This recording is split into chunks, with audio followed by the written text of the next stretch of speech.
చూసేద్దాం బర్డ్స్, చెప్పాలంటే no words. పూర్తి వివరాలకు చదవండి రేపటి సాక్షి హైదరాబాద్ ఎడిషన్. ఈనాడు బాపూజీ జ్యోతిరావు పూలే గారి వర్ధంతిని పురస్కరించుకొని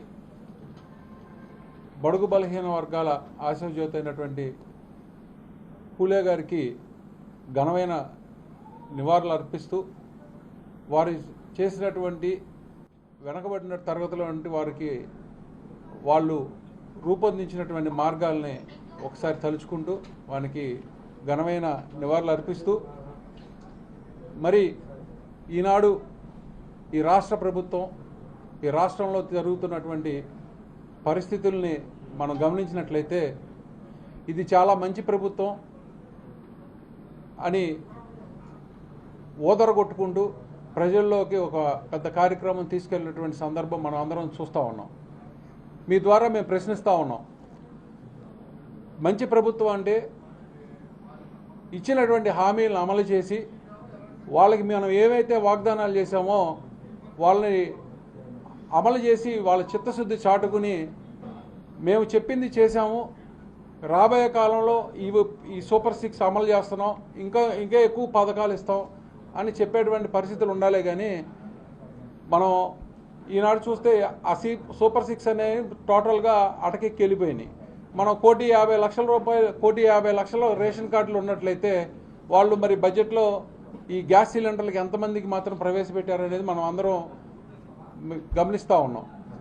అలాగే లా అండ్ ఆర్డర్ ప్రాబ్లం, మన సాక్షాత్తు డిప్యూటీ సీఎం గారు మేము రోడ్ల మీదకి వెళ్ళి రోడ్ల మీద మా తలెత్తుకుని తీసుకుని తిరగలేనటువంటి పరిస్థితిలో ఈ లా అండ్ ఆర్డర్ ప్రాబ్లం ఉంది, అనేక మంది మహిళల మీద అఘాయిత్యాలు జరుగుతున్నాయని సాక్షాత్తు ఆయన ఒప్పుకున్నటువంటి పరిస్థితి.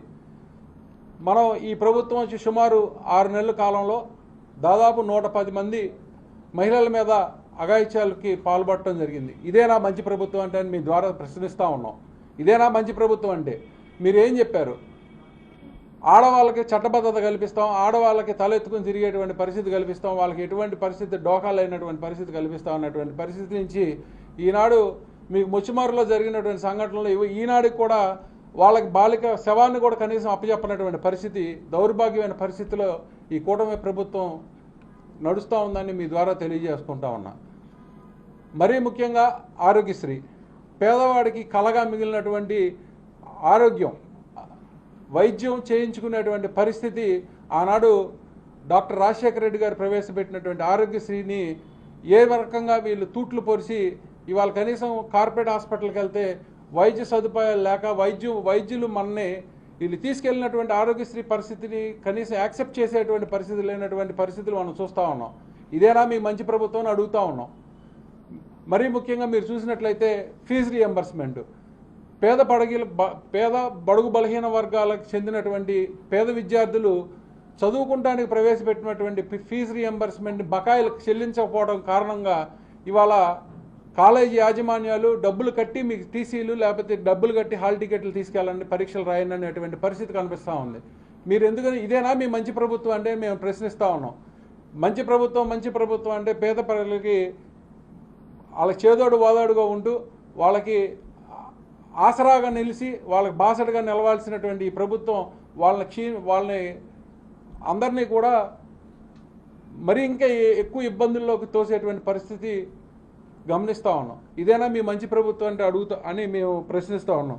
ఇంకా మీరు చూస్తూ ఉంటే ఈ పోలవరం ప్రాజెక్టు గురించి ఇదంతా నేనే రూపకల్పన చేశానని చెప్పుకునేటువంటి ఈ ముఖ్యమంత్రి నారా చంద్రబాబు నాయుడు గారు ఆయన స్వయం కృతాపరాధంతో ఏ రకంగా దాన్ని ఇబ్బంది పాలు చేసి దాన్ని పూర్తి కానటువంటి పరిస్థితులకు ఏ రకంగా వారు కారణమయ్యారు అనేది కూడా చాలా డిస్ప్లేల్లో చాలా విపులంగా మరి అందరికీ ఉన్నటువంటి ఇంజనీర్ సాంకేతిక నిపుణులు కూడా దాన్ని ఎక్స్ప్లెయిన్ చేయడం జరిగింది.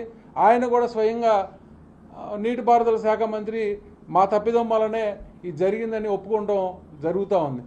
మీ ద్వారా తెలియజేస్తూ ఉన్నాం, మీరు అమలు చేస్తా ఉన్నటువంటి సూపర్ 6 ఇంటింటికి లేకపోతే 1,500 రూపాయలు పెన్షన్ ఇస్తామని చెప్పింది కానివ్వండి, లేకపోతే మీరు ఎంతమంది ఉంటే అంతమందికి 15,000 రూపాయలు మేము మీకు పిల్లలకి చదువుకోవడానికి అమ్మఒడి ఇస్తామన్న విషయం కానివ్వండి, లేకపోతే మీరు చెప్పినటువంటి వాగ్దానాలన్నీ అమలుపరచాలి, అమలుపరిచి తీరాలి. అంతేగాని డైవర్షన్ పాలిటిక్స్ అంటే ఏ సమస్య మీద ఎప్పుడైతే ప్రతిపక్షం లేవనెత్తుద్దో ఆ టైంకి వెంటనే సంబంధం లేనటువంటి విషయాల్ని మీరు ఉదాహరణ గమనించినట్లయితే కొంతకాలం లడ్డూని ప్రస్తావన తీసుకొచ్చారు. మేము అడుగుతా ఉన్నాం మీ ద్వారా 370 రూపాయలకి చిల్లర పైచీలకి వాళ్ళ కొనుగోలు చేస్తూ ఉన్నారు మీ కాలంలో. గతంలో ఏమాత్రం ఎంతకి కొనుగోలు చేశారని మేము అడుగుతూ ఉన్నాం. అప్పుడు జరగంది ఏంటి, ఇప్పుడు జరిగిందేంటి, ఏం చేశారని అడుగుతూ ఉన్నాం. కనీసం ఇవాళ పలానా కమిటీ వేసాం, ఈ కమిటీ పురోగతి జరిగింది, లేకపోతే దాని గురించి మీడియాలో మాట్లాడలేనటువంటి పరిస్థితులు ఈ ప్రభుత్వం కొనసాగింది. కేవలం జగన్మోహన్ రెడ్డి గారిని బురదజమ్మటం, లేకపోతే జగన్మోహన్ రెడ్డి గారిని ఇబ్బంది పెట్టడం. ఇప్పుడు కొత్తగా సోలార్ ఎనర్జీ లేకపోతే సోలార్ కరెంటుని కొనుగోలు చేసినటువంటి అంశాన్ని మళ్ళీ తెర మీద తీసుకొచ్చారు. మీ ద్వారా తెలియజేసుకుంటా ఉన్నాం, కేంద్ర ప్రభుత్వం సంబంధించినటువంటి సంస్థ కొనుగోలు చేసే ప్రక్రియలో రాష్ట్ర ప్రభుత్వానికి ఏం సంబంధం ఉంటుందని అడుగుతూ ఉన్నాం. మీ చేతిలో అన్ని విచారణ చేతిలో ఉన్నాయి, విచారణ చేయండి.